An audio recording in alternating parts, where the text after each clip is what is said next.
The stylistic art of Bravely Default from Akihiko Yoshida. He is known for his involvement in Final Fantasy Tactics, Ogre Battle, Final Fantasy XIV and many other games. Today we're going to look at this character design, concept art and illustrations of Bravely Default and Bravely Second.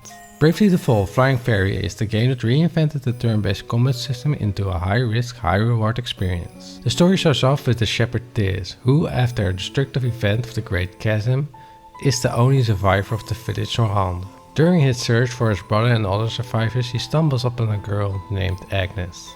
She is the vestal of the Wind Crystal and has a fairy named Airy guiding her. The three are attacked by the forces from the hostile Duchy of Eternia, who seek to prevent Agnes from awakening the crystals. Tiz decides to protect her, and together they travel to Kadisla, where they meet the adventurer Ringabel, a man who claims to have a book that can predict the future.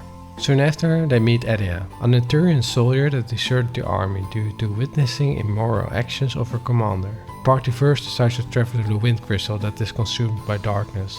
After cleansing it, they pursue to awaken all the elemental crystals, even if it seems that the whole world is against them, and sets them back several times. Some of the character designs were based on specific art directions, such as draw a sexy girl, which turned out to be Agnes, or draw an otherworldly character, resulting in Ringabel. For Edea, he used his own creative freedom. Same for Tiz. Both were almost instantly accepted. Akihiko Yoshida is a master with many styles ranging from chibi to more realistic proportions. That said, this game has a great and believable aesthetic vibe to it.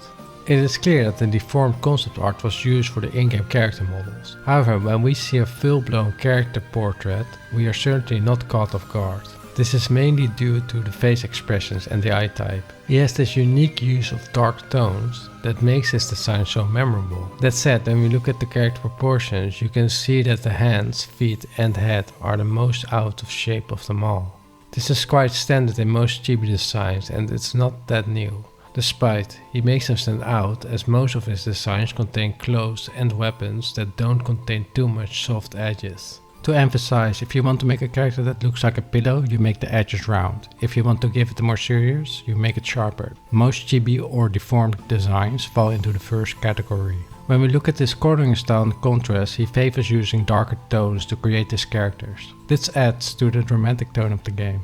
This coloring style is quite prominent in most of his works and therefore makes it stand out, especially against the fake backgrounds, creating detail and depth. The bosses were designed by different artists on the team and were redrawn by Akihiko. Some of the promotional illustrations were created by other artists as well. Even though there's a clear difference, I think they did a great job at capturing the characters' personalities. These are some of Akihiko's designs of Bravely Default, Praying Rage. There are different vessels based on elemental magics, and the game lets you combine different jobs. The only recurring character was Edea, drawn in her tall design. Akihiko commented that of all the characters she was the hardest to draw in this form. Bravely Second End Layer is the next entry in the series and added a feature that allowed a consecutive battle system, increasing the risk and reward. The story starts 2.5 years after Bravely Default. Here, Agnes became the Pope of Crystal Orthodoxy. However, she gets kidnapped by the Kaiser Oblivion from the Glance Empire. She's withheld in the Skyhold, and the leader of the Crystal Guard, Yew, tries to save her. He travels together with his team and after a revealing incident of a mole in his ranks, he escapes. Soon, he comes in contact with Edea,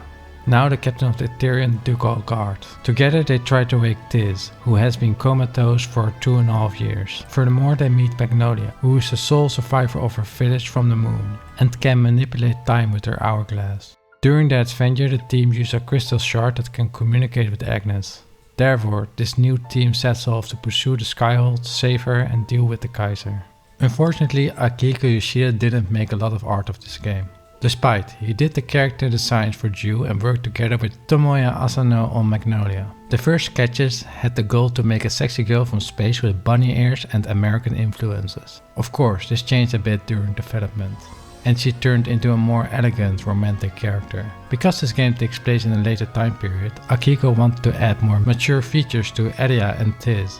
However, the art director didn't approve, so he was limited in his design. As a general take on his art style, nothing changed much, except that he increased the contrast in his works and experimented a bit more with a painted color palette instead of the usual style. Some of his detailed group art were made through drawing the characters separately and then pasting them together on a piece of paper to get the gist of the height and proportions. Other artists such as Naoki, Ikushima and now Mitaka did an excellent job. Although one has a more manga style, the other could fool me with his chibi designs, replicating Akihiko's work in a masterful way. One thing that also makes this game stand out among other RPGs are the background art and environments. They feel alive and warm in the sense that you as a player feel invited to roam around this world. This level of design reminds me a bit of Legend of Mana, only in this case the color choice is based on a blue color gradient instead of red-yellow. Here are some additional art of Akihiko from Final Fantasy 4 Heroes of Light. You can see his style is recognizable and still tries to capture a unique vibe for all his games. The key giveaways are the eyes, cross-hatching and his favor for brown tones. In these images you can see he also has a knack for background art. Nevertheless, it's easy to tell why he's such a master at the craft. I'm fancy light novel author GP Fuchs, currently looking into the art of Legend of Zelda from Nintendo, an action-adventure game series that almost every gamer heard of. And be sure to check out my books on my author page and subscribe to my channel for regular in-depth styles of manga artists of our favorite video games.